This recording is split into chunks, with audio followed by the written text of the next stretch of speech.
नमस्कार, बिहारी मीडिया में आप सबों का स्वागत है। मैं हूं शिवांगी। तो चलिए जानते हैं आज की कुछ बड़ी खबरों को विस्तार से। त्योहार से पहले एलपीजी गैस के बढ़े दाम, पेट्रोल डीजल की कीमत में भी इजाफा। बिहार में एलपीजी गैस के दाम में इजाफा हुआ है। इसके साथ ही पेट्रोल डीजल की कीमत में भी इजाफा हुआ है।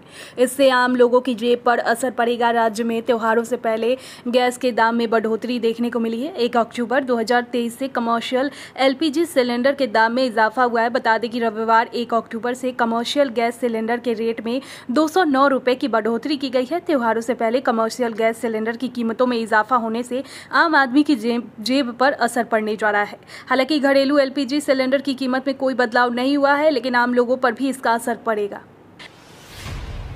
बिहार पुलिस में दरोगा के 1275 पदों पर भर्ती के लिए विज्ञापन जारी। बिहार पुलिस अवर सेवा आयोग ने पुलिस सब इंस्पेक्टर के 1275 पदों पर नियुक्ति के लिए शनिवार को विज्ञापन जारी कर दिया है। इन पदों के लिए आवेदन करने की प्रक्रिया 5 अक्टूबर 2023 से प्रारंभ होगी। वहीं अप्लाई करने की अंतिम तिथि 5 नवंबर 2023 है। इच्छुक उम्मीदवार आयोग की आधिकारिक वेबसाइट bpssc.bihar.nic.in पर जाकर आवेदन कर सकते हैं। एक अभ्यर्थी मात्र एक ही ऑनलाइन आवेदन पत्र भर सकते हैं। अभ्यर्थी का चयन 3 चरणों में होने वाली परीक्षा के आधार पर होगा। इसमें अभ्यर्थियों के 2 चरणों में लिखित परीक्षा जबकि 1 चरण में शारीरिक दक्षता परीक्षा से गुजरना होगा। बिहार बोर्ड 3 अक्टूबर को जारी करेगा एसटीईटी का रिजल्ट। बीएड करने वाले अभ्यर्थियों को भी मिलेगा बड़ा मौका। बिहार विद्यालय परीक्षा समिति ने माध्यमिक शिक्षक पात्रता परीक्षा 2023 का रिजल्ट जल्द ही जारी करने का फैसला कर लिया है। बीएसईबी के तरफ से 3 अक्टूबर को एसटीईटी का रिजल्ट जारी हो जाएगा। एसटीईटी रिजल्ट जारी होने पर अभ्यर्थी bsebstet.com पर जाकर नतीजे चेक कर सकेंगे। लोकसभा चुनाव से पहले मांझी ने एक्टिव राजनीति से लिया संन्यास। कहा, अब नहीं लड़ूंगा किसी तरह का कोई चुनाव। हिंदुस्तानी अवाम मोर्चा के संस्थापक और एनडीए के सहयोगी जीतनराम मांझी ने कहा कि 75 साल के बाद किसी व्यक्ति को भी चुनावी रणनीति नहीं करना चाहिए। वैसे कुछ लोग हैं जो चुनाव लड़ रहे हैं, लेकिन मैं तो 79 साल का हो गया हूं और ऐसे में चुनाव लड़ना मेरे सिद्धांतों के खिलाफ होगा। ऐसे में अब मैं किसी तरह कोई चुनाव नहीं लड़ूंगा। मालूम हो कि हाल ही में जीतनराम मांझी ने दिल्ली में केंद्रीय गृह मंत्री अमित शाह से मुलाकात की थी और कहा था कि लोकसभा सीटों को लेकर वो मुलाकात करने नहीं आएंगे। बिहार में अगले 2 दिनों तक होगी भारी बारिश। मौसम विभाग का ऑरेंज व येलो अलर्ट। राजधानी पटना सहित सूबे के 17 जिलों में अगले 2 दिन भारी बारिश होने के आसार है। बारिश होने के कारण 2 दिनों के दौरान अधिकतम तापमान में 2 से 3 डिग्री की गिरावट आएगी। मौसम विभाग ने 2 दिनों के दौरान भारी बारिश को लेकर ऑरेंज और येलो अलर्ट जारी किया है। मौसम विभाग की ओर से दी गई जानकारी के अनुसार सितंबर में राज्य के 23 जिलों में सामान्य और सामान्य से अधिक वर्षा हुई। वहीं पटना समेत 16 जिलों में सामान्य से कम और बहुत कम बारिश हुई। बीएड करने वाले अभ्यर्थियों के लिए होगा सुनहरा मौका। बिहार में माध्यमिक शिक्षक पात्रता परीक्षा साल में 2 बार होगी। माध्यमिक शिक्षक पात्रता परीक्षा अब साल में 2 बार ली जाएगी। इसको लेकर तैयारी शुरू कर दी गई है। जल्द ही इसकी तिथि भी जारी कर दी जाएगी।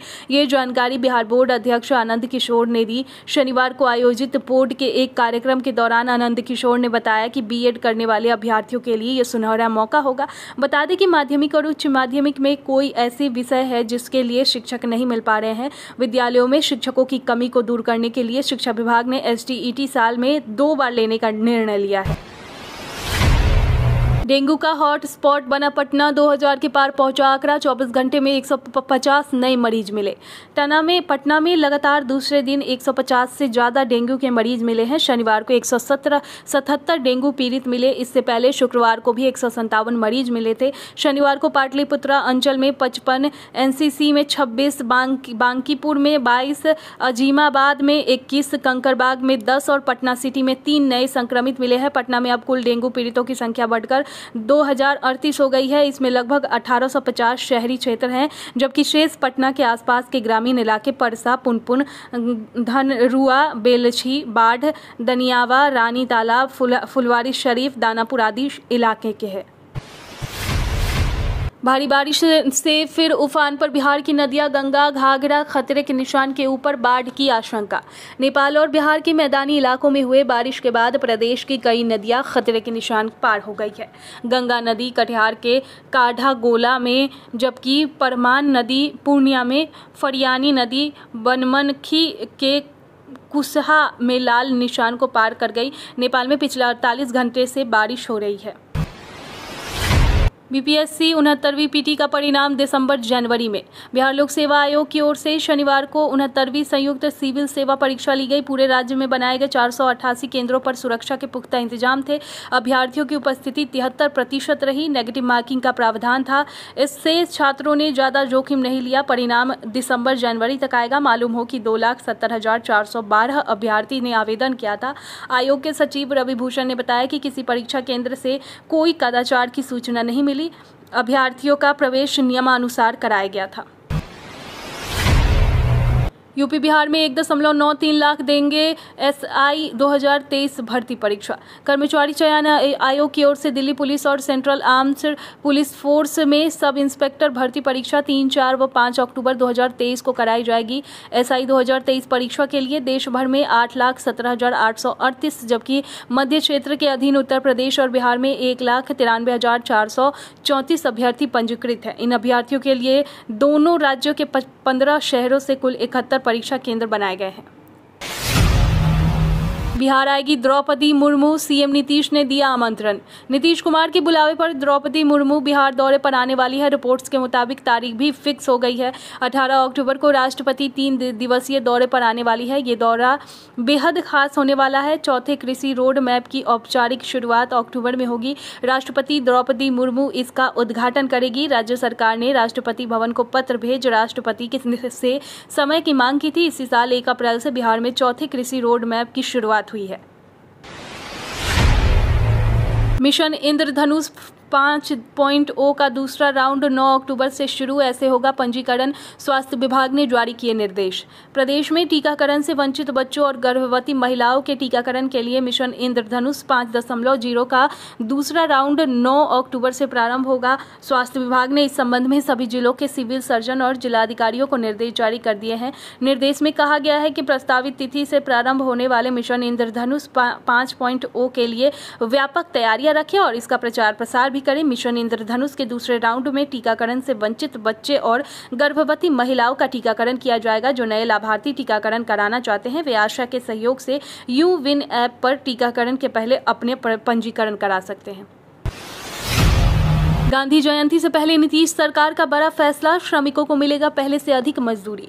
गांधी जयंती से पहले नीतीश सरकार ने बिहार के श्रम योगियों को बड़ा उपहार देने का निर्णय लिया है। सरकार ने नया फैसला किया है कि अब दैनिक मजदूरी करने वाले मजदूरों की न्यूनतम मजदूरी में बढ़ोतरी किया जाएगा।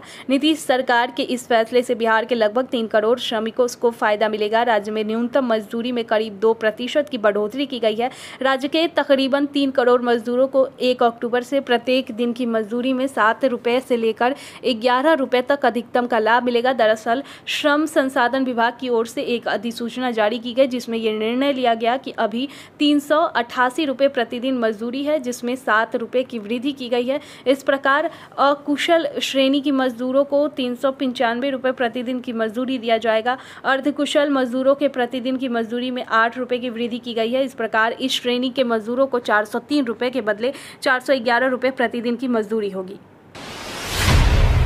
पटना के हर चौक चौराहों पर बड़े स्क्रीन पर देख सकेंगे क्रिकेट विश्व कप का लाइव प्रसारण कर दी बड़ी व्यवस्था।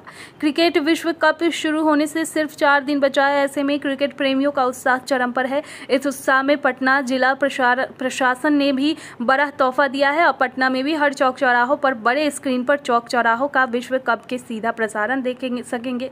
इसके लिए पटना स्मार्ट सिटी लिमिटेड की ओर से भी विशेष व्यवस्था की गई है। शहर के 15 जगहों पर लगे VMD बोर्ड यानी कि बड़े स्क्रीन पर मैच दिखाया जाएगा। बिहार में यातायात नियम और होगा सख्त। लहरिया कट वाहन चालक और ओवर स्पीड चलाने वालों पर बढ़ेगी सख्ती। परिवहन विभाग ने लगभग 302 नवनियुक्त MVI AD टीओ व ईएसआई को विभिन्न जिलों में कार्रवाई करने की जिम्मेदारी सौंप दी है। अब राज्य में परिवहन विभाग, यातायात पुलिस और स्थानीय पुलिस के संयुक्त रूप से नियमों का पालन करने का अभियान और सख्ती से चलाया जाएगा। हाल के दिनों में ओवर स्पीड, लहरिया कट ड्राइविंग सहित अन्य नियमों का पालन नहीं करने वालों पर सख्ती से जुर्माना लगाया गया। लहरिया कट वाहन चलाने वालों पर अब और सख्ती बरती जाएगी। ऐसे वाहन चालकों से जुर्माना वसूला जाएगा। वहीं मोटर वाहन अधिनियम के धाराओं के तहत उनकी ड्राइविंग लाइसेंस भी रद्द कर दिया जाएगा। बिहार में अब मौसमी बीमारियों का पूर्वानुमान जारी होगा। मौसम विज्ञान केंद्र पटना और एम्स पटना के संयुक्त पहल पर राज्य में मौसम जनित बीमारियों से बचाव के लिए एक विशेष पूर्वानुमान जारी होगा। दोनों संस्थानों के द्वारा राज्य सरकार के सहयोग से एक संयुक्त विशेष बुलेटिन जारी किया जाएगा। इस बुलेटिन में बताया जाएगा कि किस इलाके में किस समय में डेंगू, मलेरिया और एईएस जैसे बीमारियों का विस्फोटक प्रसार हो सकता है, यानी कि इसके अति प्रसार से पूर्व ही अनुमान किया जा सकेगा। राज्य सरकार के सहयोग से इन बीमारियों के प्रसार से एक हफ्ते पूर्व एक संयुक्त एडवाइजरी जारी की जाएगी। अगर अगले 1-2 हफ्ते में ही इस बाबत एक समझौता ज्ञापन पर हस्ताक्षर की तैयारी है। गौरतलब है कि राज्य में एईएस और डेंगू जैसी मौसमी बीमारी का प्रकोप हाल के वर्षों में बढ़ा है।